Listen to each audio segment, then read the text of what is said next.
Bonjour à tous, j'espère que vous allez bien. Ici Damien de l'agence Teammate pour un nouveau petit tuto sur Photoshop. Alors aujourd'hui, je vais vous apprendre à insérer des éléments en couleur dans une image en noir et blanc. Alors vous allez voir que c'est quelque chose qui est très facile à réaliser, qui ne demande pas beaucoup de temps, et c'est quelque chose qu'on retrouve généralement chez les marchands de cartes postales ou dans les magasins qui vendent des tableaux ou des toiles grand format. Alors pour commencer, on va ouvrir l'image source que vous trouverez en lien sur le site internet www.teammate.fr une fois que vous avez ouvert cette image. Alors on va appuyer sur CTRL A ou commande A pour la sélectionner. On va faire CTRL ou pomme C pour la copier et on va créer un nouveau document en appuyant sur CTRL N. Donc là, les dimensions sont bonnes vu que l'image a été insérée copiée dans le presse-papier. On fait OK. Et on appuie sur CTRL V pour la coller. Alors cette image, on va la passer directement en noir et blanc en faisant fiche image mode niveau de gris. On peut aplatir, supprimer. Voilà. Une fois qu'on a fait ça, on resélectionne l'image en faisant CTRL A, CTRL C, on vient la copier. Et là, on retourne dans notre document que l'on vient de créer. Et puis on va la coller tout simplement dedans en faisant CTRL V. Jusque-là, rien de bien compliqué. Donc maintenant, l'idée, c'est de créer un masque sur cette image pour faire apparaître l'image d'arrière-plan et donc retrouver certains éléments en couleur. Donc pour créer un masque, c'est très facile. On vient cliquer ici sur la petite icône en bas de la palette des calques. Voilà, vous cliquez ici. Donc là, vous voyez qu'il y a un masque qui vient de s'insérer juste à côté de l'image. Donc là, vous faites bien attention de ne pas travailler sur le calque en lui-même, mais bien sur le masque. Vous cliquez sur la petite fenêtre blanche. Et là, on va venir sélectionner une couleur noire au premier plan. Et on va venir prendre le pinceau. Alors là, on peut zoomer sur l'image en faisant CTRL plus pour être précis. Pour naviguer sur l'image comme ceci, sans utiliser le scroll en bas et à droite, vous appuyez sur la touche espace. Vous voyez une petite main qui apparaît et vous cliquez, ça vous permet de naviguer tranquillement. Voilà, petite astuce, hein. C'est toujours bon à prendre. Donc on prend le pinceau, on peut lui mettre une épaisseur de 10.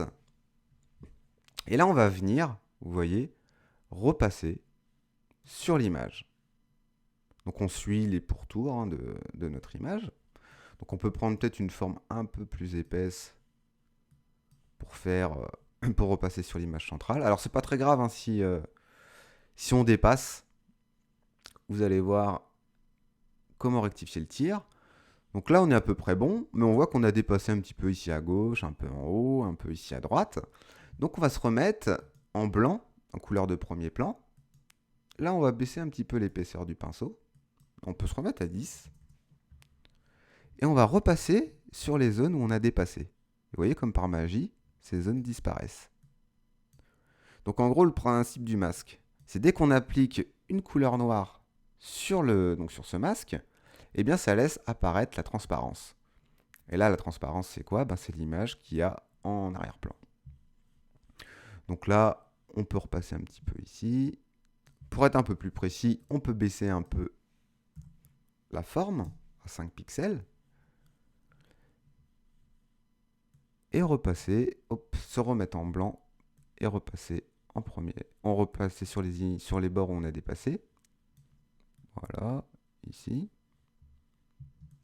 Un petit peu au sol, par exemple. Et voilà. Un petit peu en haut. On peut, ici, il y a une petite pétouille. On peut repasser dessus. Voilà. Donc là, on peut dézoomer, on fait CTRL-. Et puis on voit que on vient de réaliser une image qu'on aurait pu retrouver chez un marchand de cartes postales. Hein. Donc vous voyez que c'est très facile. Si on veut mettre un autre élément de l'image en couleur, par exemple les petits panneaux métro, les petites banderoles, eh bien on se replace sur le masque, hein, on fait exactement la même chose. On reprend le pinceau. Et puis vous voyez, on repasse. Hein. Alors une petite astuce aussi, vous pouvez appuyer sur Shift, cliquer et recliquer. Vous voyez, comme ça on est un petit peu plus précis. Hein. Donc là on a dépassé un peu en bas, c'est pas très grave. Le petit panneau ici, on le passe en couleur. Et puis on a dit les petites banderoles. Tac. On a dépassé, c'est pas bien grave. On se remet en blanc et on repasse par-dessus. Voilà, etc., etc. Donc vous voyez que c'est vraiment très facile, hein, et puis vous pouvez appliquer ça un peu sur n'importe quelle image. Donc j'espère que ce tuto vous aura plu, et je vous dis à très bientôt pour un prochain tuto.